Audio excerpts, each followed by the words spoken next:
बचपन की दशा।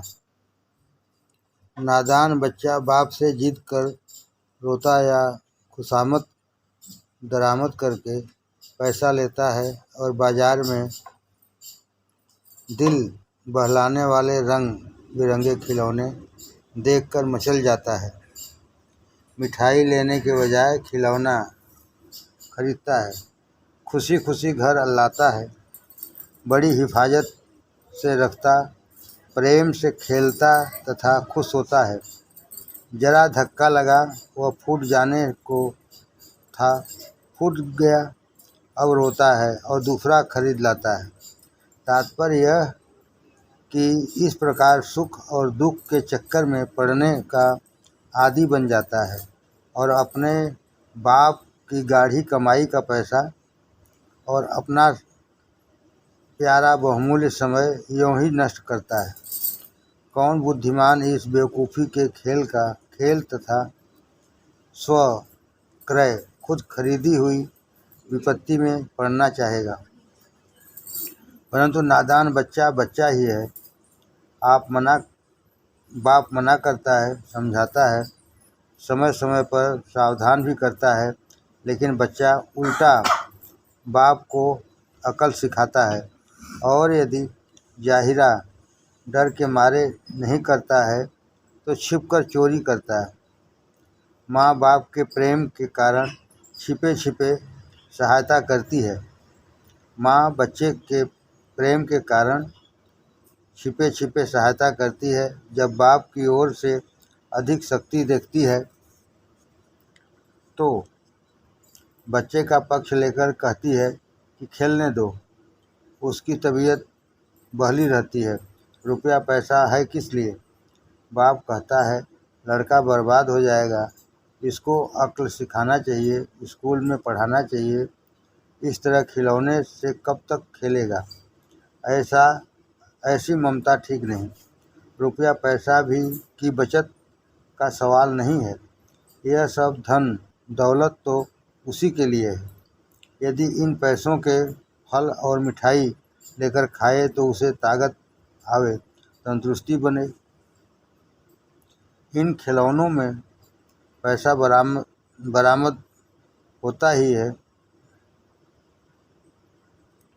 साथ ही इसे दुख और चिंता भी रहती है। कोई लड़का आ गया, खिलौना छीन लिया, उससे लड़ाई झगड़ा होता है, फूट गया तो रो रहा है। इस दुख से बचने के लिए और इसके भले के लिए ही मैं कहता हूँ, हे मेरे प्यारे, जरा सोचो तो यही सही, क्या तेरा हाल नादान बच्चे का सा नहीं है? विषय रूपी खिलौने जो नाशवान हैं, उन्हीं के खेल से फुर्सत नहीं मिलती है। चहल साल उम्रे अजी जत गुजरत, मिजाजे तो अज हाल तिफली न गस्त। इन विषय रूपी खिलौने में दुख ही दुख है। सिर्फ कल्पित सुख मान लिया है। मन की जाहिरी और दिखावटी मनमोहनी मूर्तियों से प्रेम या मोह हो गया है, जिसमें अपना अमूल्य धन नष्ट करके दुख मोल लिया जा रहा है। उनसे संग्रह करने में दुख, रक्षा करने में दुख, उसके संग्रह करने में दुख, रक्षा करने में दुख, नाश हो जाने में दुख। सुख का तो लेश मात्र भी नहीं मिलता। अतः भैया, अब बहुत खेल खेल लिए, अब तो परमानंद, ईश्वर प्रेम, ईश्वर भक्ति, ईश्वर ज्ञान रूपी मिठाई खरीदनी चाहिए। खाकर अपने आप को बलवान बनाना चाहिए, जिससे ईश्वर सेवा के योग्य बन जाएं। सोचो और समझो, अज्ञान रूपी घोर नींद से जागो और अपने काम में पूरी ताकत से लग जाओ। जब तक भगवान के चरणों तक पहुँच न जाओ, दम न लो। अतएव अब हमको तुमको सलाह करके एक बात पक्की तय कर लेनी चाहिए कि अब तक खेल खेलते देखते और उनमें फंसे हुए तथा रोते चिल्लाते हुए जीवन के लगभग 40 साल बीत गए।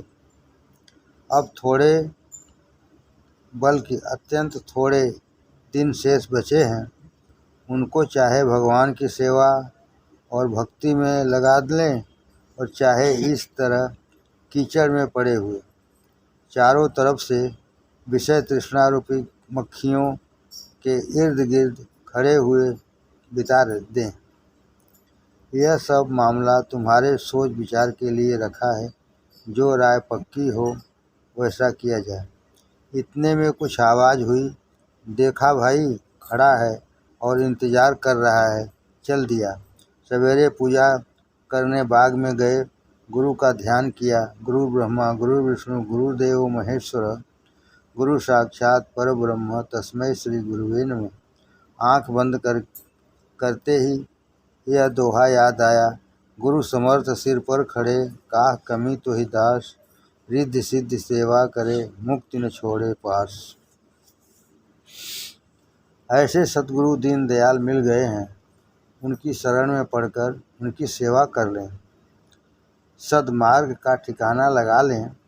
गया वक्त फिर आता नहीं, वो कौले हसन कोई पाता नहीं। इसलिए बीती ताही विसार दे, आगे की सुध ले। ईश्वर की बड़ी कृपा है, गुरुदेव भी दयालु कृपालु मिल गए। ईश्वर कृपा और गुरु कृपा में जरा निज कृपा और जोड़ मिला दीजिए, बस अमृत धारा तैयार हो जाए, जो सांसारिक भोगों की अचूक दवा है।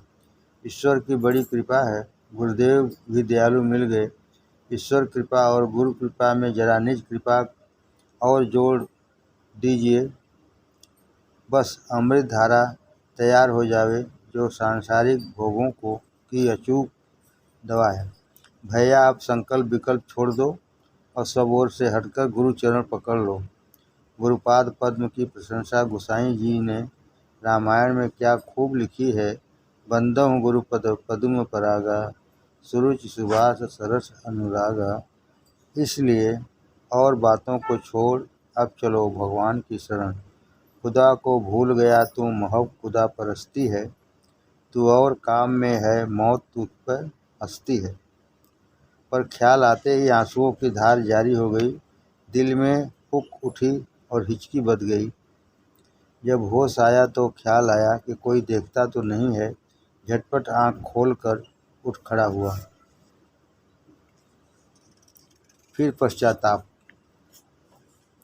दूसरे समय पूजा को बैठे तो खूब ध्यान लगाया, परंतु शब्द का कहीं पता न था। दूसरे समय पूजा को बैठे तो खूब ध्यान लगाया, परंतु शब्द का कहीं पता न था। भाई के खूब शब्द होता और आनंद भी मिलता था। पंडित जी को भी यह सौभाग्य प्राप्त है। मैं ही ऐसा अभागा हूँ कि गुरुदेव के पूर्ण समर्थ और दयालु होने पर भी अमूल्य पदार्थ से वंचित रहा।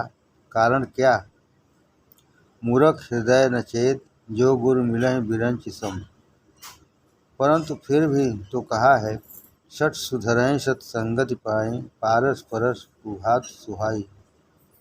गुरुदेव के पारस होने में तो संदेह नहीं है, बल्कि पारस तो लोहे को ही सोना बना सकता है, परंतु गुरु तो अपने समान बना देते हैं।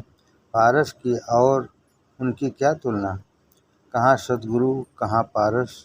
पारस आखिर जड़ है, पत्थर है। सद्गुरु चैतन्य है, भगवान का साक्षात्कार जिसके हृदय में है। इसलिए मोरे मन प्रभु अस विश्वासा, राम ते अधिक राम कर दासा। जिनको राम से भी अधिक ऊंचा कहा गया है, उनकी तुलना पारस से करना कैसे उचित होगा। ऐसे सद्गुरु की शरण में पहुंचकर भी तू हतभाग्य ही रहा, तुझे कुछ लाभ नहीं हुआ। इसका क्या कारण है? दो बातों में से एक होना चाहिए, या तो गुरु सद्गुरु न हो, या तू लोहा न हो, नहीं तो फिर तेरा कल्याण न होने का क्या कारण है। समस्त ऋषियों महात्माओं और शास्त्रों ने जो अपने अनुभव से कहा है, वह गलत नहीं हो सकता। सद्गुरु के होने में कोई संदेह नहीं हो सकता। यह तो तू स्वयं ही खूब अच्छी तरह जांच पड़ताल कर चुका। अपनी ओर निहार कर देख लो, तुझको पता चल जाएगा। तू लोहा और शुद्ध लोहा की तरह प्रेमी नहीं है, जो है वह पारस हो गए। तू तो विषय वासना में लिप्त होकर इस प्रकार कलुषित हो गया है, जिसको प्रगट में शुद्ध होने की कोई तदबीर नहीं मालूम होती। अय तेरा अहंकार बहुत बड़ा चढ़ा है। इस संसार में तुच्छ से तुच्छ और दिन से दिन पहले सिरे का उद्दंड, मूर्ख, नीच, निशील, सिद्धांत रहित महान पापात्मा होते हुए भी तू इस प्रकार घोर अंधकार में पड़ा है कि अपने आप को बुद्धिमान, पुण्यात्मा, सदाचारी और ईश्वर भक्त समझता है। मूढ़ और सठ विविध तफावत रह अज कुजा अस्ता कुजा। विचार कर देख कि इसमें कितना बड़ा अंतर है।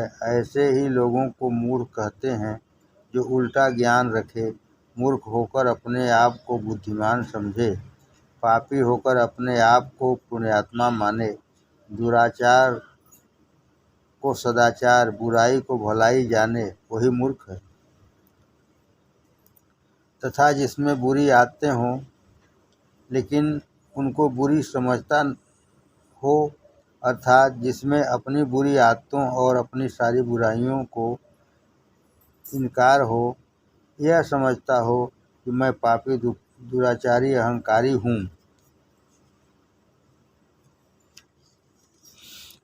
सब तरह से पतित दीन हूँ, बल बुद्धि विद्याहीन हूँ, अज्ञानी हूँ, वह सठ है। ऐसे आदमी का सुधार संभव है, क्योंकि उसकी अपनी कमजोरियों का सीधा और सच्चा ज्ञान तो है, लेकिन जिसका उल्टा ज्ञान है उसके सुधार की क्या उम्मीद है। यह मूर्ख है। इनको ब्रह्मा जी भी ठीक नहीं कर सकते। सोच विचार कर देखो तो यही पता चलता है कि मूर्ख को की श्रेणी में भी अव्वल दर्जा हमारा आता है। तभी तो आध्यात्मिक सूर्य के आगे पहुंचकर चमगादड़ की तरह अंधेरा ही अंधेरा दिखाई देता है। न अंदर प्रकाश, न शब्द हुआ, न प्रेम उत्पन्न हुआ। हाँ, वाचक ज्ञान झाड़ सकने में दुनिया में बहुत चतुरता और होशियारी दिखा सकते हो, लोगों को धोखा दे सकते हो। यही तो हाल चमगादड़ का है। आत्म प्रकाश रूपी सूर्य के सामने अंधकार और मायावी दुनिया जो अंधेरी रात के समान है, खूब देख सकता है। ऐसे मूर्ख को जब बिरंची नहीं चेता सकते, तब फिर भी भगवान की विशेष कृपा की धारें ही हों तो शायद कुछ काम दें। पतित की पुकार। हे दयामय, तुमने बहुत से पतित तार दिए, अधम से अधम जीवों को निज पद दिया। आपकी बिरदावली तो यही कहती है कि जो जितना पतित दीनहीन हो, वही आपकी कृपा का अधिक पात्र होता है। हे दया सागर, मुझसा अधिक मूर्ख, पतित, पापी, दीन और दुर्बल तथा सब प्रकार से बेकार और साथ ही अव्वल दर्जे का मक्कार, कुचाल दुनिया में शायद कहीं नहीं मिलेगा। मैं तो सब पापियों का सरदार बल्कि बादशाह नहीं शहंशाह हूँ। जल्दी उद्धार कीजिए, सरकार का बड़ा नाम होगा। इस कलयुग में लोगों को कुछ विश्वास सा होता जा रहा है कि आपने अब वह अपनी पतित उद्धारण की बात छोड़ दी है। यदि ऐसा नहीं है तो प्रभु, बड़ा अच्छा मौका मिला है डंके की चोट पर भक्तों को विश्वास दिलाने का और अपने उजड़े हुए बैकुंठ को फिर से बनाने का। इस घोर संसार सागर में मुझसा पतित आपको नहीं मिलेगा।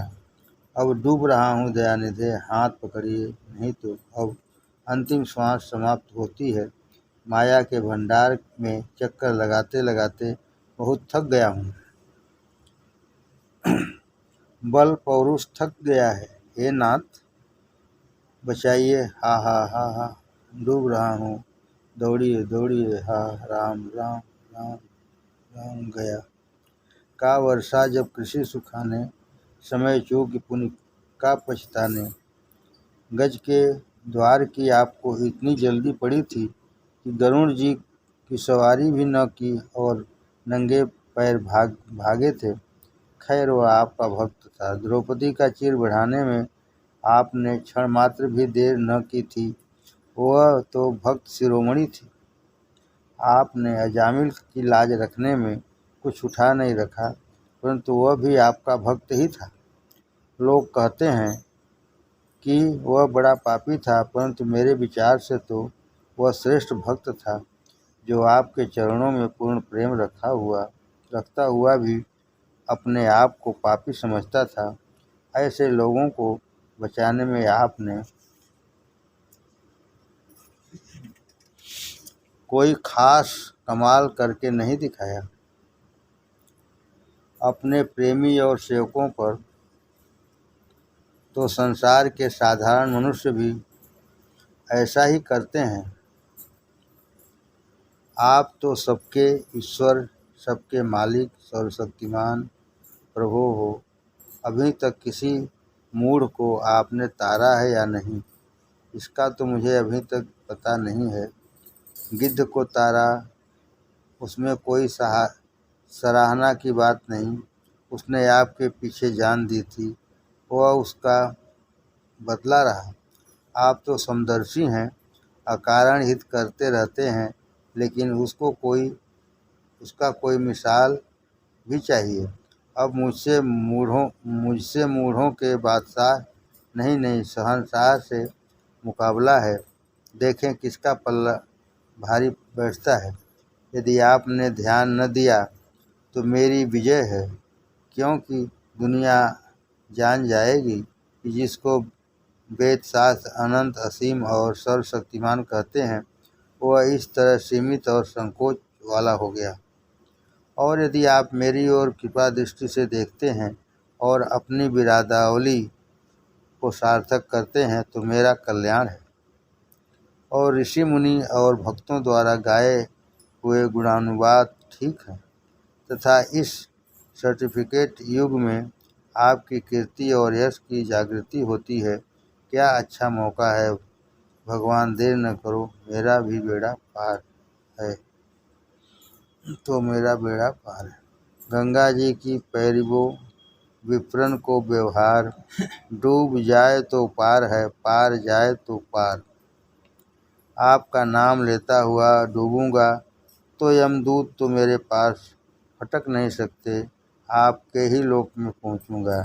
इसलिए यह अधिक अच्छा होगा कि आप मेरा हाथ पकड़ लें और बचा लें। इसमें आपका यश और मेरा कल्याण दोनों है।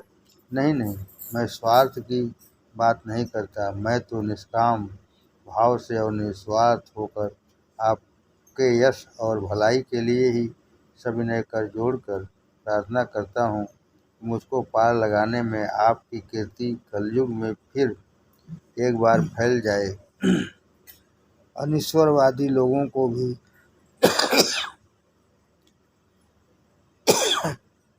आपके चरणों में प्रेम पैदा हो जाएगा कि आजकल के समय में भी भगवान एक ऐसे अधम और पापी का हाथ पकड़ने को तैयार हैं, जो झूठ सच एक बार भी भगवान का नाम ले तो उसकी सहायता को तुरंत दौड़ते हैं। कितनी बड़ी कीर्ति होगी, कितना यश फैलेगा, इससे दुनिया में हलचल मच जाएगी और आपको बिना इश्तहार, विदाउट एडवर्टीजमेंट इतने भक्त मिल जाएंगे कि बैकुंठ में तिल धरने की जगह न रहेगी। यह सब आपके ही कल्याण और यश के लिए कह रहा हूँ। मेरा तो कल्याण है ही, मेरे तो दोनों हाथों में लड्डू है, डूबता हूँ तो आपका लोक मिलेगा और बचाते हैं तो चरण स्पर्श का अवसर मिलता है तथा आपकी भक्ति और प्रेम का अधिकार मिलता है। भगवान, जहाँ तक कहने सुनने समझने और प्रार्थना करने की गति थी, अब बचाइए प्रभु, बड़ा संकट है, घोर विपत्ति है, दौड़िए, देर न कीजिए, कृपा सागर दीनबंधु, इन नामों को सार्थक कीजिए। कहाँ तक कहूँ बस, और जुबान बंद होती है। ये आपके प्राण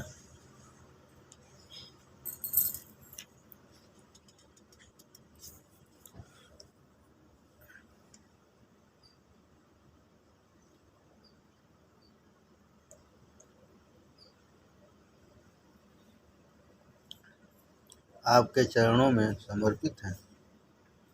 जैसा अच्छा लगे करो। मैं तो बुद्धिहीन सीमित जीव हूँ, न मुझमें किसी तरह की बुद्धि है और न किसी तरह का ज्ञान है।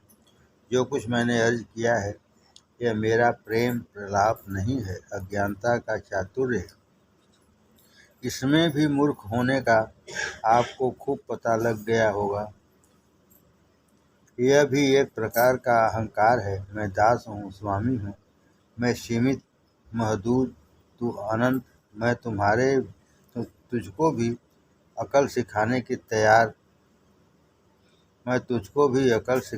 तैयार। धिक्कार धिक्कार। अब तो आपको और अधिक प्रमाण देने की जरूरत नहीं है।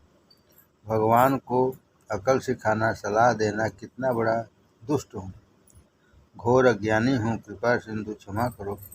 बस अब मैं सब चतुराई छोड़कर तेरी शरण पड़ा हूँ, मेरी रक्षा करो। त्राहि माम, बचाओ, दौड़ो, रक्षा करो।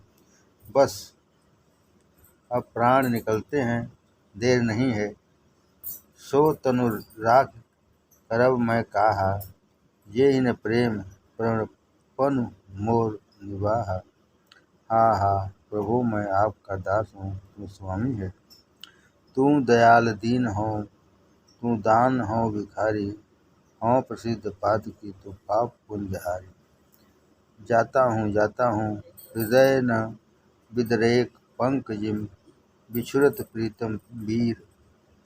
इस प्रकार जोर जोर से विलाप करने लगा। राम राम राम राम। आंखें बंद हो गई। थोड़ी देर के लिए सकते की सी दशा हो गई। इस दशा में क्या देखता हूँ कि हृदय में एकदम से एक बड़ा भारी प्रकाश पैदा हो गया, जिससे मैं चकित हो गया। गुरुदेव जो सामने खड़े हैं। मैंने दौड़कर चरण पकड़ लिए। भगवान बचाओ, रक्षा करो, और रोना शुरू कर दिया। आपने सिर पर हाथ रखा।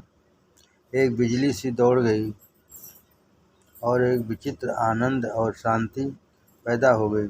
आपने फरमाया, ऐसा नहीं घबराते हैं। तुम छुट्टी मंजूर होने के इंतजार में हो, उसका हुक्म कल आ जाएगा।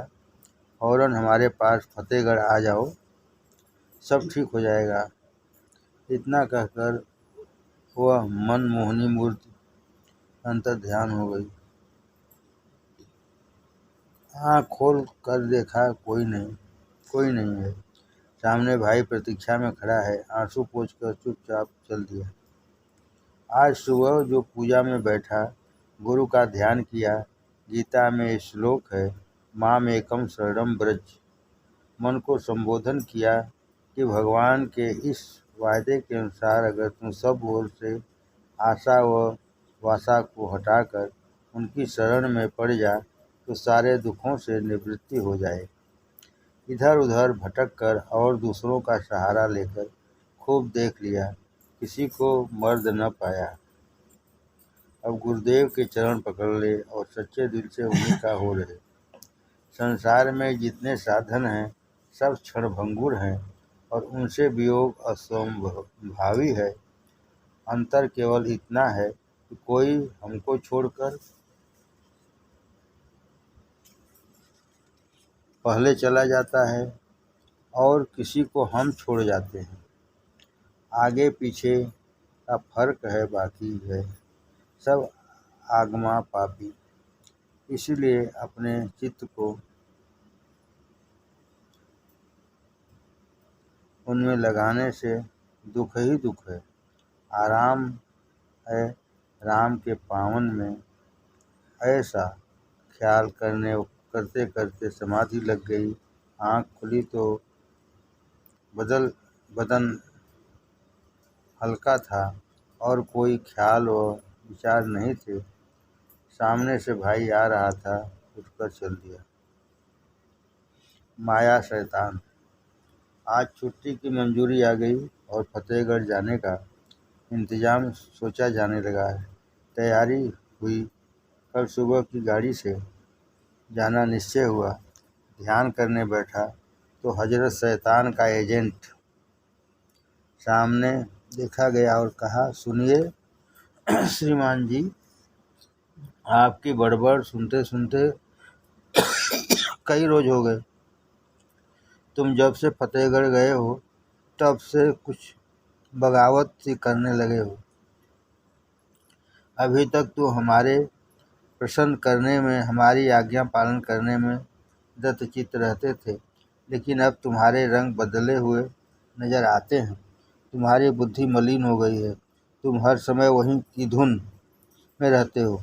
मैं तुम्हारा शत्रु नहीं हूँ, हित चिंतक हूँ। इसलिए मेरा कर्तव्य है कि तुमको तुम्हारी भूल से समय पर सचेत कर दूँ। दुनिया बड़ी विचित्र है। इसमें लोगों ने बड़े विचित्र और भयावह जाल फैला रखे हैं, जिनमें बड़े से बड़े होशियार आदमी को भी बचना मुश्किल है। तुमसे काट के उल्लू को फंस जाना कौन सी कठिन बात है। ऐसे ही आंखों के अंधे और गांठ के पूरे लोगों को तो यह तलाश किया करते हैं और जिस तिस तरह अपने जाल में फांस लेते हैं।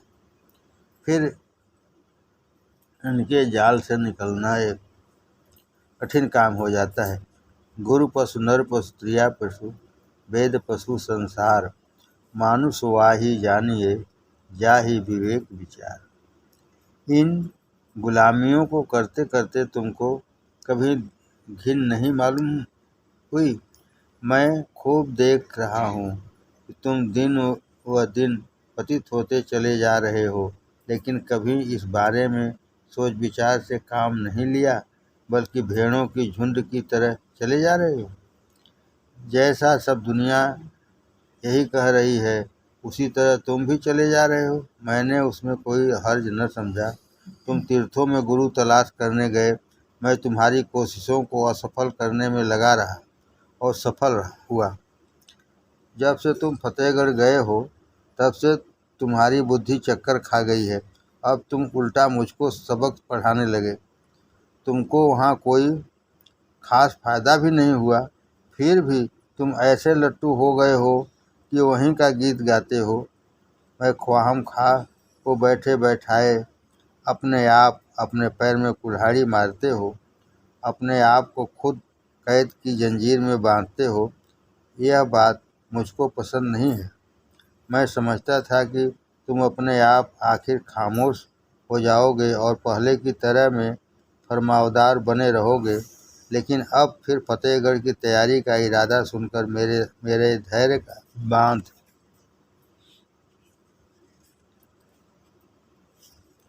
टूट गया है।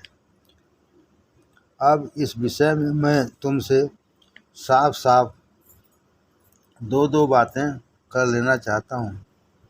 मेरे विचार से वहाँ जाना अनुचित है। मेरी राय में तुम्हारे वहाँ जाने से हानि के सिवा कोई लाभ न होगा। मैंने कहा, हम तो गुरुदेव के पास तुम्हारे ही कल्याण के लिए जाते हैं। क्या इस घोर दुख से तुम पीड़ित नहीं हो? क्या वहाँ जाने से तुमको कुछ शांति नहीं प्राप्त हुई? वह बोला, यह सब बातें मैं खूब समझता हूँ। मुझको अक्ल न सिखाओ। मेरे गांव का जुलाहा है और मुझे ही से अबे तबे। जाओ अपना काम करो। तुमको और तुम्हारे गुरु दोनों को देख लूँगा। तुमको यह नहीं मालूम है कि मैं किस बिरते पर कूदता हूँ? मेरे पीछे कितनी ताकत काम कर रही है? अभी तुमको यह भी नहीं मालूम है कि मैं किसका एजेंट हूँ। मैं अजी, यह सब बातें रहने दो। खफा होने की कोई बात नहीं है। बिला वजह धमकी घुड़की की कोई ज़रूरत नहीं है। गुस्सा बुरी बला है। हम तो दोस्ताना ढंग से रहना सहना चाहते हैं, लेकिन तुम भी अपनी अकड़ से बाज नहीं आते हो। तुमने फिर गुरु को बीच में डाल दिया।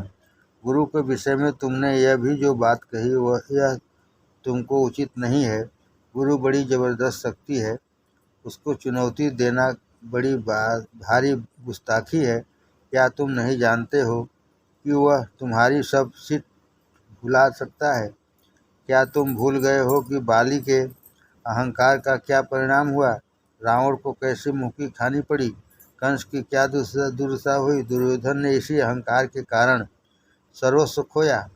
अतः तुमको अहंकार करना उचित नहीं है। जी तो नहीं चाहता कि तुमसे बात करें, लेकिन यह सोचकर कि तुम माया के अंधकार में चिरकाल से पड़े हो, मुझे दया आती है तथा हमदर्दी पैदा होती है।